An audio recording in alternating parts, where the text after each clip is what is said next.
Great. Wow. What a drop kick by Lance Storm. God, he could do so many great things. Is it a wonder that he went on to be a tremendous trainer?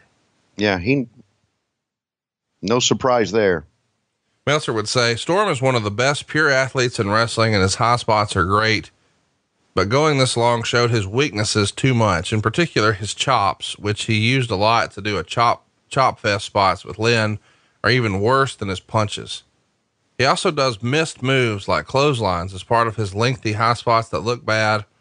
And there is an air of over choreography and mechanicalness to his lengthy high spots, as opposed to the smoothness that the top Mexicans do the same type of thing.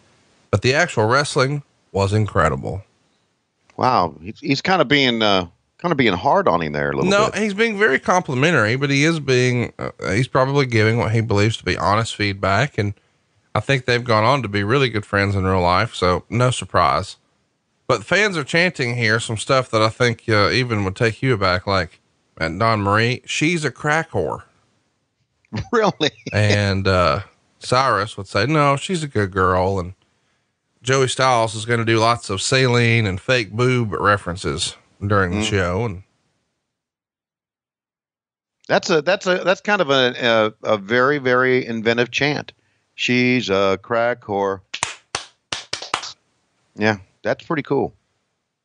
I wouldn't say that too loud around the house here, because Lois would say, stop that. And she would, well, she's very sensitive to shit like that. What about calling other women crack whores? Yes, about saying bad things about other women. And that's why I'm always trying to be complimentary of women on this show. I mean, wait, hang on. So just so I'm clear, you can motherfuck dudes all day long. She doesn't care. But if you say something rude about a woman, right. Yeah. That's no go with her. That's sexist. That's just the way it is around the house. Well, you ought to tell her, the game done changed, woman. That's right. Get in that kitchen, rattle me some pots and pans. You crack whore. I wouldn't say that. Maybe let's not do that. Okay. On second thought, I think she's on to something. Let's just get rid of it. Okay. I was trying to defend it. I can no longer do that. She's right. Yeah. I apologize. Just hearing you say it made me change my mind rather fast. I probably took a little bit too far there, don't you think? I went one, and that's what I'm guilty of doing sometime. Someone had a sign that said, "We miss Sandman," and they got it pulled away from them. Did you see that? Yeah. Well, everybody misses Sandman. Is this when he was with us as hardcore hack? Yeah. Just not the same. No. I mean, listen, can you imagine how fired WCW would have been for one segment if you guys would have licensed the Metallica song and he came out with his traditional entrance? Dude, people would have went nuts for that. Yeah, I would have gone nuts for it. And again, I've told the story many times to show you how out of touch I was with ECW when Howard Core Hack, I didn't know who he was. Core Hack. Who was Howard Core Hack? Hardcore Hack. Boy, I tell you what, if they're going to get a return on their investment, you got to start working on your enunciation. Okay, I will. Hardcore Hack. How's that sound? Well, it sounds like you have a speech impediment you're trying to overcome now. Missile drop kick from Jerry Lynn. Oh, got a 2 count that time.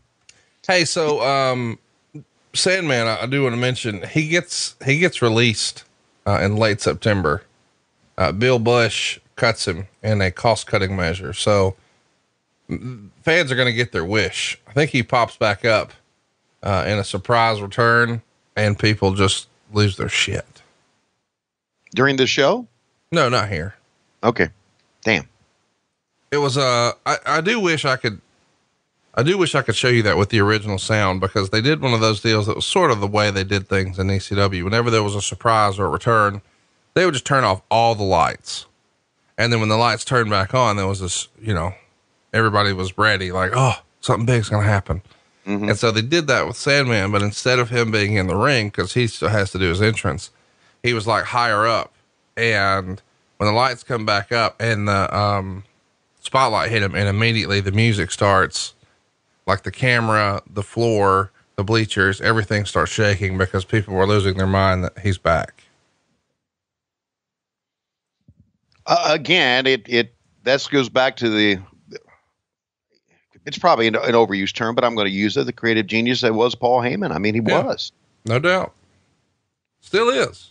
Yes. And still making a great living. Look at that bridge suplex. Wow. See, fans are into this. There are no tables or no chairs. Look at them standing up.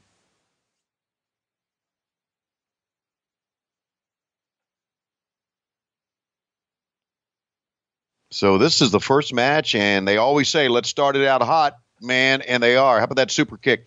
There's something else that I think is very underrated about ECW. Okay. And that's the camera work. I think the camera work here is awesome. I appreciate you saying that, because you know what? It's well done. And I think that I think WWE sort of took what they did well and then made it shittier. Yes.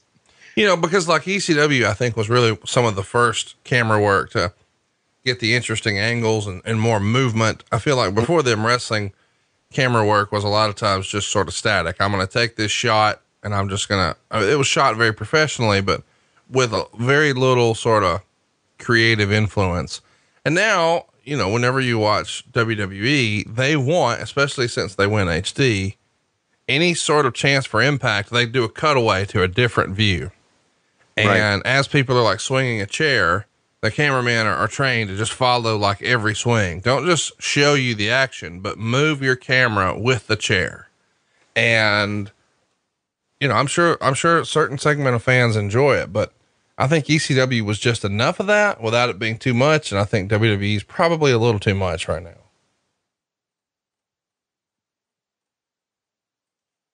Yeah, they knew. See, just coming in and you mentioned camera movement. And there's one of the cameramen there is a guy named Charlie, and Charlie works for MLW now. Yeah, that's the same guy. Yeah, same guy. He's been doing it forever, man. And I've talked to him about the days back in the glory days of ECW with all the tables and the chairs and the crazy spots. How did he stay out of harm's way? And he always said it really wasn't easy to do that, because you got to try to get in involved in the action and also protect your equipment and protect yourself as well. So listen, these guys swinging these chairs and shit, it's dangerous stuff, but it's dangerous being there at ringside. Now, of course, Bill Apter is at ringside.